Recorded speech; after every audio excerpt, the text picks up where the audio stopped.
Habsiguda road ప్రమాదంలో తీవ్ర గాయాలైన విద్యార్థిని చికిత్స పొందుతూ మృతి చెందింది.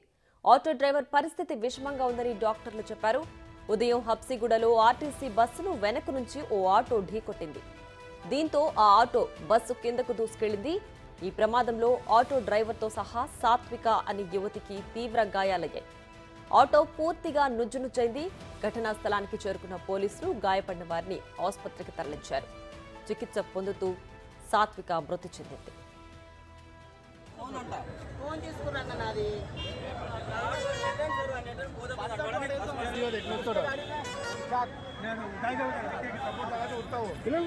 పిల్లలు తీసిరా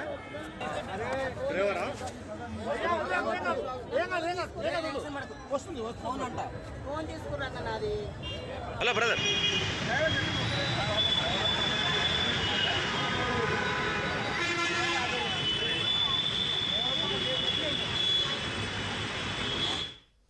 ఇక మరింత సమాచారం మా ప్రతినిధి శ్రావణి ఫోన్ లైన్ లో అందిస్తారు. శ్రావణి, చెప్పండి, ఈ హబ్సిగూడ ప్రమాదం ఎప్పుడు జరిగింది? ప్రస్తుతం ఆటో డ్రైవర్ పరిస్థితి ఏ విధంగా ఉంది?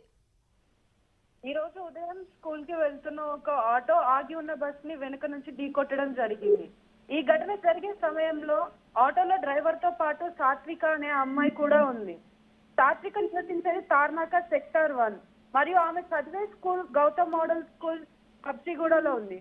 ప్రతిరోజులానే ఈ రోజు కూడా స్కూల్ కి దిగబెట్టడానికి వెళ్లే క్రమంలో ఈ దుర్ఘటన చోటు చేసుకుంది. సాత్వికని తల్లిదండ్రులు ప్రత్యేకంగా ఈ ఆటోని నియమించుకున్నారు. అందరితో పాటు వెళ్తే తనకి సౌకర్యంగా ఉండదు, ఎలాంటి ఇబ్బంది పడకూడదు అని ఈ ఆటోని వాళ్ళు సపరేట్ గా నియమించుకున్నారు. వారిని ఇప్పుడు ప్రజెంట్ వైద్యం కోసం ప్రసాద్ హాస్పిటల్ కి తరలించారు. సాత్విక వైద్యం పొందుతూ మరణించినట్టుగా తెలుస్తుంది. డ్రైవర్ పరిస్థితి విషమంగా ఉందని చెప్పేసి వైద్యులు తెలిపారు. ఈ ఘటన తరువాత సాత్విక కుటుంబం ఘోర శోకసంద్రంలో మునిగిపోయిందని చెప్పుకోవచ్చు. అమ్మాయి బాడీని పోస్ట్ మార్టం నిమిత్తం గాంధీ హాస్పిటల్ కి తరలించారు కుటుంబ సభ్యులు. అల్లారు ముద్దుగా పెంచుకున్న కూతుర్ని హఠాత్తుగా ఇలా జరగడం చూసి తల్లిదండ్రులు గుండెలు పగిలేలా రోధిస్తున్నారు. బస్ ని వెనుక నుంచి ఢీకొట్టడం అంటే డ్రైవర్ యొక్క నిర్లక్ష్యం వల్లే జరిగిందని తెలుస్తుంది.